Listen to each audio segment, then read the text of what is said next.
이 시간 오후 예배를 함께 드리는 모든 성도님들께 하나님의 은혜와 평강이 함께 하시기를 바랍니다. 스포츠를 좋아하시는 분들은 잘 아실 텐데 어느 스포츠이든지 소위 2년 징크스라는 것이 있습니다. 프로팀에 들어온 첫 번째 해에는 아주 잘하던 선수가 2년 차가 되어서 침체에 빠지는 경우를 말합니다. 저는 야구를 참 좋아합니다. 요즘에 제가 응원하는 팀이 잘하고 있어서 참 행복한데, 이 한국 프로야구에도 신인상이 있습니다. 이 상을 탄 선수들이 그 다음 시즌에 슬럼프에 빠지는 경우가 있습니다.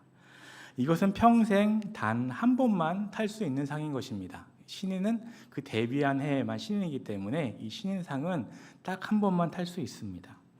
그렇게 귀한 상을 타놓고 그 다음 해에 슬럼프에 빠지는 것입니다.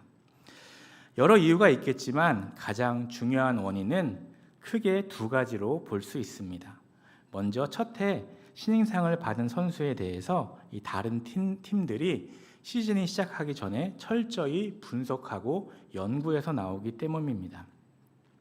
경험 많은 감독과 타자들이 또 투수들이 그 선수에 대해 자세히 연구해서 약점을 집중적으로 파고들기 때문에 2년째에도 잘하기 쉽지 않은 것입니다. 또 다른 이유는 신인상을 받은 선수들의 마음이 아무래도 교만해지고 해이해지기 때문입니다. 잘해서 유명해지니까 여기저기 부르고 또 각종 행사에 참여하다 보니 자연스레 훈련할 시간이 없어지고 게을러져서 그것이 결과로 나타나는 것입니다. 우리 인생도 비슷한 것 같습니다. 성공한 뒤에 뜻밖의 실패를 경험하는 때가 있습니다. 또 성공했을 때 아무래도 방심하게 되고 마음이 해이해지며 교만해져서 실패하는 것입니다. 반면 실패한 경우는 오히려 정신을 바짝 차리고 분발하는 경우가 있습니다. 그런 면에서 볼 때 실패가 반드시 나쁜 것은 아닌 것입니다. 오히려 실패를 통해 인생의 중요한 교훈을 배우고 자기를 변화시킬 수 있기 때문입니다. 여리고성을 무너뜨린 이스라엘 군대는 기세를 몰아서 바로 아이성으로 쳐들어갑니다. 이 아이성은 여리고성에서 북서쪽으로 약 16km 떨어져 있었고 당시 인구는 대략 12,000명 정도였습니다. 가나안에서 가장 견고한 요새였던 여리고성에 비하면 비교가 안 될 정도로 약한 성이었습니다. 그런데 바로 이 아이성과의 싸움에서 이스라엘은 전혀 예상하지 못한 패배를 당하고 맙니다. 오늘 본문은 그 원인이 무엇이었는지를 알려주고 있습니다. 1절 말씀을 다시 한번 읽겠습니다. 이스라엘 자손들이 온전히 바친 물건으로 말미암아 범죄하였으니 이는 유다 지파 세라의 증손 삽디의 손자 갈미의 아들 아간이 온전히 바친 물건을 가졌음이라. 여호와께서 이스라엘 자손들에게 진노하시니라. 아멘. 이스라엘 백성은 요단강을 건너고 또 여리고성을 무너뜨리는 과정에서 하나님의 놀라운 능력을 생생하게 체험했습니다. 요단강을 건넌 것도 그렇고 여리고성을 무너뜨린 것도 그렇고 모두 이스라엘이 한 것이 아니라 전부 다 하나님께서 해주신 것이고 그들은 그저 따라간 것밖에 없었습니다. 그런데 여리고성을 무너뜨릴 때 하나님은 모든 이스라엘 백성에게 여리고성의 물건을 전부 다 하나님께 돌리라고 명령하셨습니다. 하나도 손대지 말라고 하셨습니다. 취하지 말고 자기 것으로 가져가지 말라는 것이었습니다. 실제로 이스라엘 백성은 하나님의 명령을 따라 여리고성과 그 안에 좋은 물건들을 다 불태우거나 하나님께 드렸습니다. 대부분의 이스라엘 백성들이 하나님의 말씀대로 여리고성의 그 아까운 물건들을 다 포기했습니다. 그러나 모두가 그렇게 했던 것은 아니었습니다. 백성 중에서 단 한 명, 아간이라는 사람이 여리고성의 물건들을 탐내어 훔쳐다가 자기 장막에 숨겨둔 것입니다. 이것 때문에 하나님은 이스라엘에게 진노하셨고 그래서 그들은 패하고 말았습니다. 그런데 여기서 이상한 것이 있습니다. 여리고성의 물건을 훔친 것은 아간이라는 개인입니다.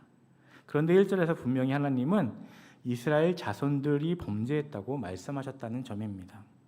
한 사람이 범죄했는데 왜 전체가 다 범죄했다고 하십니까? 또한 하나님께서 진노하신 대상도 역시 이스라엘 자손들입니다. 하나님은 왜 한 사람의 범죄 때문에 전체를 다 벌하시는 것입니까? 다른 사람들은 모르고 아간 혼자 살짝 훔쳤습니다. 그것을 누가 알았겠습니까? 그런데도 왜 전체에게 책임을 물으십니까? 이것에 대해서는 이어지는 본문 내용을 계속 살펴보면 이해될 수 있습니다. 아간의 죄가 이스라엘 전체에 영향을 미친 이유는 이스라엘이 주님과 맺은 언약 때문입니다. 그리고 주님과의 언약은 개인적 차원, 즉 하나님이 한 사람 한 사람과 맺으신 것이 아니라 이스라엘이라는 공동체가 하나님과 언약 관계를 맺은 공동체적 차원이었습니다. 그리고 거기에 모두가 동의했습니다. 하나님은 이미 다 말씀해 주셨고 이스라엘도 약속을 지키겠다고 하며 언약을 맺었던 것입니다. 그러니 각 사람이 다 공동체의 일원으로서 그 언약에 참여한 것입니다.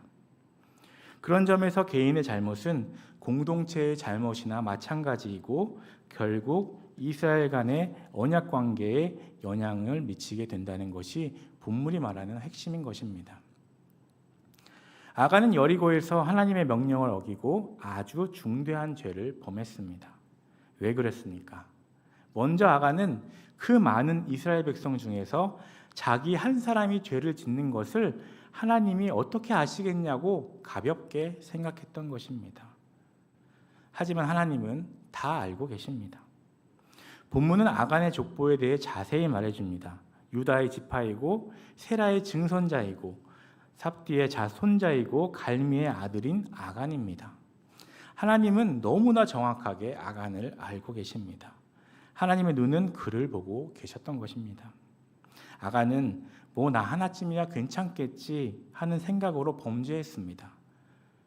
우리도 마찬가지입니다. 아무리 큰 배도 작은 구멍 하나 때문에 침몰할 수 있는 것입니다. 믿음의 공동체에서 중요한 것은 모든 사람이 다 하나님께 순종하는 것입니다. 한 사람이 하나님의 뜻과 어긋나게 살 때 그 사람이 속한 공동체 전체에 끼칠 수 있는 영향이 엄청날 수 있다는 것을 우리는 알아야 합니다. 여러분, 나 한 사람이 어떻게 하느냐에 따라 교회 전체에 영향을 미칠 수 있다는 것을 우리는 알아야 합니다. 나 한 사람이 중요하지 않은 것이 결코 아닙니다. 우리는 모두 다 중요한 사람들입니다. 한 나라를 대표하는 스포츠 선수들을 국가대표라고 부릅니다. 국가대표 선수가 어떻게 행동하느냐를 보면서 사람들은 그 나라의 이미지를 가집니다. 특히 국가대표라고 하면 우리는 특히 축구 국가대표팀을 많이 생각하는데 한국 국가대표팀 선수들이 해외에 진출한 선수들이 많이 있습니다. 대체로 한국 선수들은 굉장히 모범적이고 동료들과도 잘 어울리고 코치들과도 아주 잘 소통하는 선수들이 많아서 대부분 대한민국이라는 나라를 좋아합니다. 그런데 만약 국가대표인 선수가 스캔들을 일으키며 범죄를 일으키게 되면 그 선수뿐 아니라 그 나라까지 욕을 먹게 되는 것입니다. 여러분, 우리가 각자 우리 수유동교회 대표라는 것을 기억하셔야 합니다. 그런데 더 나아가 우리 교회만 대표하는 것이 아니라 그리스도인들의 대표까지 확대해서 사람들은 봅니다. 우리가 잘못하면 우리 교회가 욕을 먹을 뿐 아니라 예수님까지 비난을 듣게 되는 것입니다. 나 한 사람의 행동과 태도가 그렇게 중요합니다. 여러분들은 우리 사회 속에서 우리 교회 대표로 또 그리스도인의 대표로 어떻게 살아가고 계십니까? 나 하나쯤 어때? 한 번이면 어때? 나는 별로 중요한 사람도 아닌데 라는 생각이 교회 전체에 영향을 미칠 수 있다는 것입니다. 그러나 나 한 사람이 주님 안에 제대로 서 있으면 또 교회를 세울 수 있게 되는 것입니다. 아이성 전투에서 패배한 원인은 우선적으로 아간의 죄에 있었지만 여호수아와 이스라엘 백성의 자만과 방심에도 있었습니다. 그들은 하나님의 뜻을 구하지 않고 인간적인 방법에만 의존했습니다. 여호수아는 아이성을 공격할 때 이상한 것을 느끼지 못했습니다. 자기들 안에 죄를 지은 사람이 있고 하나님이 자기들을 향해 진노하고 계시다는 사실을 전혀 알아채지 못했던 것입니다. 2절 말씀입니다. 여호수아가 여리고에서 사람을 베델 동쪽 베다웬 곁에 있는 아이로 보내며 그들에게 말하여 이르되 올라가서 그 땅을 정탐하라 하매 그 사람들이 올라가서 아이를 정탐하고. 여호수아는 평소와 같이 아이성을 정탐해 오도록 합니다. 여호수아가 정탐꾼들을 파견한 것까지는 괜찮았습니다. 그런데 여기서 여호수아의 실수는 이때 하나님께 기도함으로 지혜를 구했어야 하는데 그러지 않고 오직 정탐꾼들의 말만 믿었다는 데 있었습니다. 3절 말씀을 함께 읽겠습니다. 여호수아에게로 돌아와 그에게 이르되 백성을 다 올라가게 하지 말고 2-3천 명만 올라가서 아이를 치게 하소서. 그들은 소수이니 모든 백성을 그리로 보내어 수고롭게 하지 마소서 하므로. 정탐꾼들은 아이성의 규모나 군사력을 우습게 여기고 그저 2-3천 명의 군사만 보내도 전쟁에서 충분히 승리할 수 있다고 장담합니다. 그리고 여호수아는 그들의 보고를 듣고 그들의 말대로 합니다. 여리고성을 공격할 때는 여호수아가 하나님 앞에 나아갔고 하나님의 지시를 들었습니다. 그러나 아이성을 공격함에 있어서는 하나님의 지시를 받았다는 말이 없습니다. 이것은 하나님이 여호수아에게 말씀하시지 않은 것이 아니라 여리고성을 이긴 자신감에 가득했던 여호수아가 인간적인 준비에 바빠서 하나님의 말씀에 귀를 기울일 틈이 없었다는 것을 보여주는 것입니다. 그래서 여리고보다 훨씬 작고 약해 보이는 아이성을 얕잡아보고 하나님의 뜻을 구하지 않은 것입니다. 구할 필요도 느끼지 못했던 것입니다. 5장에서 하나님의 군대 대장은 여호수아에게 내 발에서 신을 벗으라라고 말했습니다. 그 말은 여호수아가 이스라엘 군대의 사령관이 아니라 부하이고 부관이라는 뜻입니다. 여호수아는 하나님의 부관으로 순종하며 따름으로 여리고 성에서 승리를 거두었습니다. 사실 그때 그들이 한 것이 무엇이 있습니까? 성을 돌다가 성이 무너지니 이긴 것입니다. 그런데 지금 아이성 전투에서는 자기가 사령관이라고 생각하고 있습니다. 그래서 정탐꾼들의 보고에 의지하여 3천 명의 군사를 보내었다가 크게 패합니다. 4절에서 5절 말씀입니다. 백성 중 3천 명쯤 그리로 올라갔다가 아이 사람 앞에서 도망하니 아이 사람이 그들을 36명쯤 쳐 죽이고 성문 앞에서부터 스바림까지 쫓아가 내려가는 비탈에서 쳤으므로 백성의 마음이 녹아 물같이 된지라. 정탐꾼들은 인구가 12,000명인 아이성 공격에 있어서 이스라엘 전체가 다 나설 필요 없이 2-3천 명으로 충분하다고 했습니다. 그래서 여호수아는 3천 명을 보냈는데 결과는 비참한 실패였습니다. 왜 이스라엘 사람들은 2-3천 명 정도로 아이성을 이길 것이라고 생각했습니까? 그들은 여리고성 승리에 도취된 나머지 여리고성을 무너뜨린 것이 자기들의 힘이 아니라 하나님의 능력이었다는 것을 잊어버렸던 것입니다. 얼마 되지도 않은 시간인데 벌써 그들은 잊어버렸습니다. 하나님의 능력을 잊어버리고 스스로에 대해 과대평가를 했던 것입니다. 하나님에 대해 잊어버리면 자기에 대해 과대평가를 하게 됩니다. 그리고 대적을 과소평가하게 되는 것입니다. 여호수아와 이스라엘은 아무리 작은 일이라도 하나님께 여쭈어 보아야 하지 않았습니까? 만일 여호수아가 여리고성 공격 때처럼 하나님 앞에 엎드려 기도했더라면 하나님은 이스라엘 백성 중에 범죄한 사람이 있다는 사실을 그에게 알려주었을 것입니다. 그랬다면 여호수아는 그 죄를 즉시 다룰 수 있었을 것이고 이렇게 당황스러운 패배를 당하지 않아도 되었을 것입니다. 여호수아서에 나오는 정복 전쟁을 살펴보면 딱 한 번 졌는데 그게 여기 아이성입니다. 다 이기고 따가폰 졌습니다. 그것도 최약체에게 졌습니다. 엄청난 강팀이 최약체 팀에게 가끔 지는 경우가 있는데 그런 것을 이변이라고 합니다. 그런데 역대 최대의 이변이 일어난 것입니다. 그 이유는 하나님께 묻지 않았기 때문이었습니다. 우리 신앙인의 삶에서 기도는 호흡과 같습니다. 기도가 없으면 죽은 것이나 마찬가지입니다. 인생의 새로운 도전을 만날 때마다 아무리 쉽고 만만해 보여도 먼저 하나님 앞에 엎드려 기도하면서 하나님의 지혜를 구하는 것이 필요합니다. 무엇을 하기 전에 충분히 기도하는 것이 기도하지 않고 빨리 움직이는 것보다 훨씬 빠릅니다. 기도 없이 철저히 계획하고 준비하는 것보다 먼저 기도하는 것이 훨씬 더 안전합니다. 인생의 실패는 기도의 실패에서 시작한다는 것을 우리는 기억해야 하겠습니다. 6절 말씀입니다. 여호수아가 옷을 찢고 이스라엘 장로들과 함께 여호와의 궤 앞에서 땅에 엎드려 머리에 티끌을 뒤집어 쓰고 저물도록 있다가 여호수아는 아이성 싸움에서 패배하여 큰 충격을 받고 침체에 빠집니다. 여기 보면 여호수아가 옷을 찢고 이스라엘 장로들과 함께 여호와의 궤 앞에 엎드렸다고 되어 있는데 이것은 너무나 마음이 상했기 때문입니다. 겉옷을 찢는다는 것은 그 당시 참담함을 표현하는 방법이었습니다. 여호수아가 여호와의 궤, 즉 언약궤 앞에 장로들과 함께 엎드렸는데 사실 이것은 기도가 아니었습니다.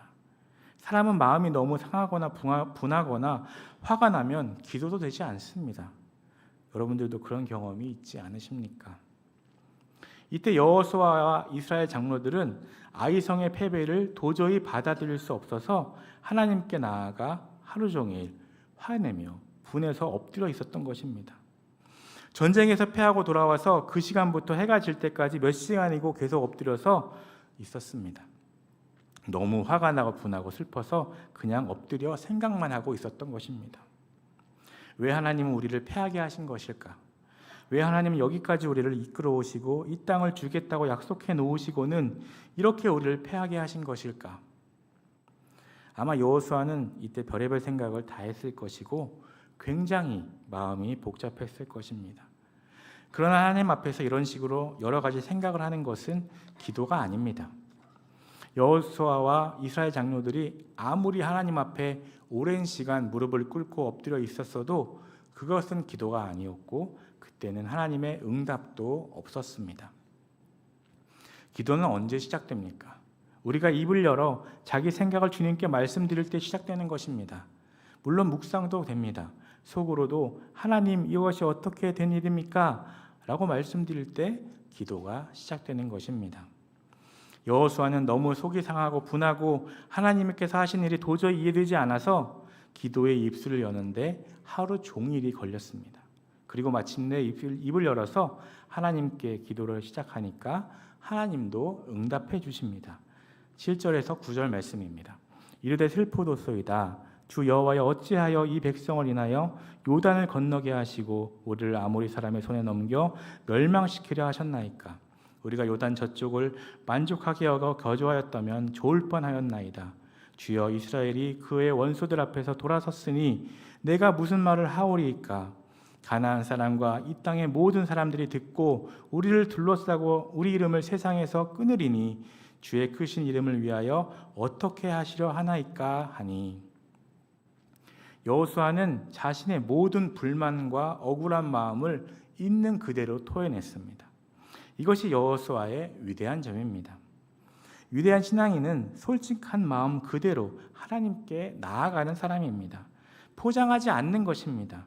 하나님 앞에 숨길 것이 무엇이 있습니까? 하나님은 우리의 마음을 다 아시기에 내 마음 그대로 하나님께 말씀드리는 것입니다. 그것이 여호수아가 한 일이었습니다.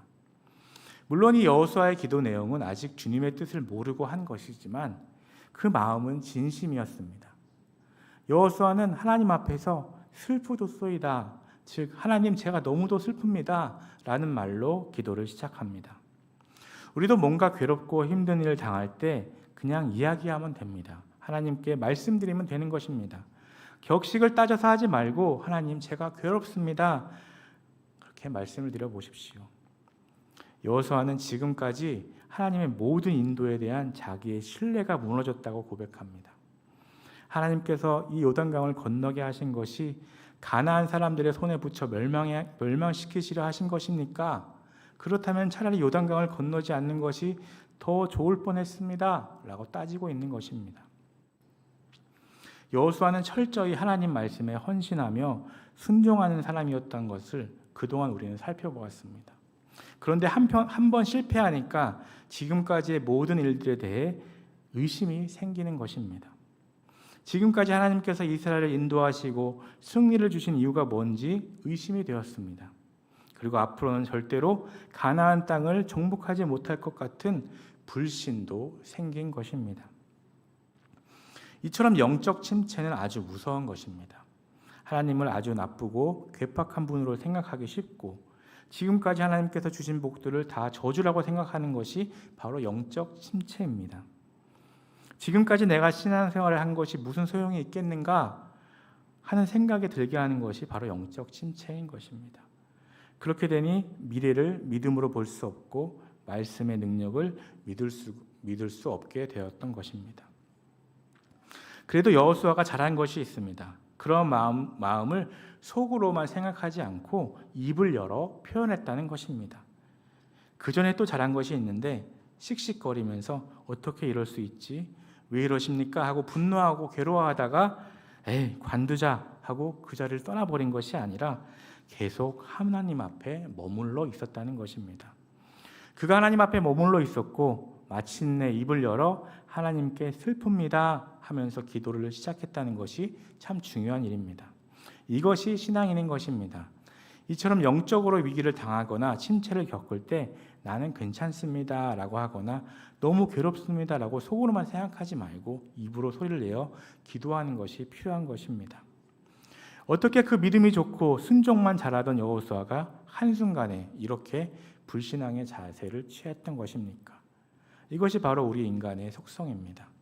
아무리 믿음이 좋은 사람이라고 해도 실패를 경험하면 그동안 쌓였던 믿음이 한순간에 이렇게 다 우르르 무너져 내릴 수 있다는 것입니다. 우리는 다 하나님 앞에서 계속 목표를 향해 달려가는 사람일 뿐입니다. 완성된 사람은 없다는 것을 우리는 기억해야 합니다. 하나님께서는 하루 종일 엎드려 있던 여호수아에게 뭐라고 말씀하십니까? 10절 말씀을 함께 읽겠습니다. 여호와께서 여호수아에게 이르시되 일어나라 어찌하여 이렇게 엎드렸느냐. 여호수아가 분을 누르고 하나님께 기도로 나아올 때 하나님도 그에게 말씀하십니다. 일어나라. 하나님은 지금 이렇게 엎드려 있지만 말고 빨리 일어나서 이스라엘 안에 있는 문제를 해결하라는 것입니다. 여호수아가 지금 할 일은 엎드려 있는 것이 아니라 일어나서 문제를 해결하는 일이었습니다.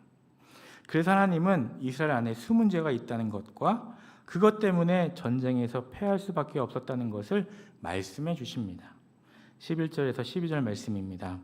이스라엘이 범죄하여 내가 그들에게 명령한 나의 언약을 어겼으며 또한 그들이 온전히 바친 물건을 가져가고 도둑질하며 속이고 그것을 그들의 물건들 가운데 두었느니라. 그러므로 이스라엘 자손들이 그들의 원수 앞에 능히 맞서지 못하고 그 앞에서 돌아섰나니 이는 그들도 온전히 바친 것이 됨이라. 그 온전히 바친 물건을 너희 중에서 멸하지 아니하면 내가 다시는 너희와 함께 있지 아니하리라. 아멘. 숨어있는 죄의 힘이 이렇게 크다는 것을 하나님께서 지적하시는 것입니다. 드러난 죄는 다른 사람들도 다 알기 때문에 어느 정도 조심하게 되는데 숨어있는 죄는 한순간에 누룩처럼 퍼집니다. 하나님은 지금 여호수아가 잘못했다고 야단치시는 것이 아닙니다. 그러나 그는 마치 이스라엘이 전혀 잘못이 없는 것처럼 하나님께 불만을 토해냈었습니다. 바로 그것이 여호수아의 실수였습니다. 여호수아라고 해서 그 죄를 미리 막을 수는 없었지만 일단 일이 터진 다음에는 빨리 수습해야지 이렇게 실망하고 좌절하고 분노한 채로 계속 있어서는 안 되는 것이었습니다. 우리는 인간이기 때문에 모든 것의 원인을 알 수도 없고 또 일어나지도 않은 것을 다 막을 수도 없습니다. 단지 우리가 할 일은 그때그때 하나님의 은혜와 자비를 구하면서 수습하여 하나님의 사랑이 회복되게 하는 것입니다. 작은 죄라도 숨어있는 죄는 주님의 교회를 무너뜨립니다. 그리고 하나님이 함께 하시지 않으시면 아주 작은 일이라도 실패할 수밖에 없습니다. 그러므로 우리는 어떻게 해서든지 죄에 빠지지 않도록 늘 깨어서 기도할 뿐 아니라 특히 일이 잘 될 때 더욱 조심해야 하겠습니다. 또 두려움이 생겼다고 두려워하거나 절망하거나 불평, 불만, 원망할 것이 아니라 그 상황 속에 자기 감정을 잘 수습하여 하나님의 은혜가 회복되도록 기도하며 나아가야 하겠습니다. 그렇게 나아감으로 믿음으로 승리하는 저와 여러분 되시기를 간절히 소망합니다.